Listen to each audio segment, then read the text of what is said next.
Bienvenue à toutes et à tous, chers abonnés, sur votre chaîne préférée, votre source numéro 1 pour décrypter l'actualité avec passion et précision. Aujourd'hui, nous plongeons au cœur de la politique ivoirienne. Ce mercredi 21 janvier 2026, une annonce majeure est tombée, la reconduction de Robert Begré-Mambé au poste de Premier ministre par le président Alassane Ouattara. Dans cette vidéo, nous allons décortiquer ensemble les coulisses de cette nomination, comprendre pourquoi le RHDP mise sur la stabilité après sa victoire aux législatives, et surtout, voir ce que cela change concrètement pour vous, dans votre quotidien à Abidjan, Bouaké ou Korogo. Mais avant d'entrer dans le vif du sujet, les amis, j'ai besoin de votre soutien. Si vous appréciez notre travail, n'hésitez pas à nous donner un gros pouce bleu signe pouce vers le haut et à vous abonner dès maintenant. Activez aussi la petite cloche pour rester scotché à toutes nos mises à jour et ne rien rater des exclusivités de la chaîne. Si tout ça est prêt, alors, c'est parti pour le reportage. Abidjan ou dans le calme feutré du palais de la présidence au plateau, une page de l'histoire politique ivoirienne vient de s'écrire. Ce mercredi 21 janvier 2026, le président Alassane Ouattara a tranché. Robert Begré-Mambé, l'homme de mission et de dossier, est reconduit à la tête de la primature. Mais derrière cette nomination, c'est tout l'équilibre d'une nation en pleine transformation qui se joue. L'heure de la confirmation, pourquoi ce choix? La nouvelle est tombée comme une évidence pour les observateurs de la vie politique à Abidjan.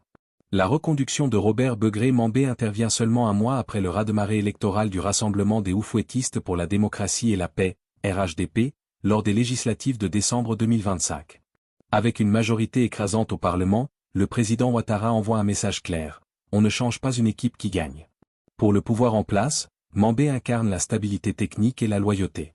Ancien gouverneur du district d'Abidjan, il connaît chaque rouage de l'administration ivoirienne. Sa mission est précise, transformer les promesses électorales en réalité concrète pour les populations. Entre stabilité macroéconomique et panier de la ménagère. Si les chiffres de la croissance ivoirienne font rêver les investisseurs étrangers, avec des prévisions dépassant les 6% pour 2026, le défi du Premier ministre reste ancré dans le quotidien des Ivoiriens. On entend que le pays avance, on voit les ponts et le métro d'Abidjan sortir de terre, mais nous, on veut sentir ça dans nos poches et au marché, explique Fatou, commerçante au marché de Cocody. La reconduction de Mambé doit répondre à cette attente pressante. Le gouvernement est attendu sur plusieurs fronts. Le coût de la vie, malgré les efforts, le prix de l'huile, du riz et du transport reste une préoccupation majeure. Le Premier ministre devra renforcer les mécanismes de contrôle des prix. L'emploi des jeunes. Dans un pays où plus de la moitié de la population a moins de 18 ans, le nouveau gouvernement doit accélérer l'industrialisation locale, notamment la transformation du cacao, pour créer des emplois durables. La transmission générationnelle, le président Ouattara a fait de ce mandat celui de la transmission. Begré-Mambé devra donc orchestrer l'entrée de nouveaux visages, plus jeunes, au sein de son futur cabinet ministériel. Une Côte d'Ivoire qui regarde vers l'avenir. Sur le plan diplomatique et infrastructurel, le pays continue sa mue. Entre l'inauguration de la centrale solaire de Boundiali pour renforcer le mix énergétique et le succès de la levée de fonds de 220 milliards francs CFA sur le marché régional ce mois-ci, la signature Côte d'Ivoire rassure. Pourtant, la reconduction de Robert Begré-Mambé n'est pas qu'une question de chiffres.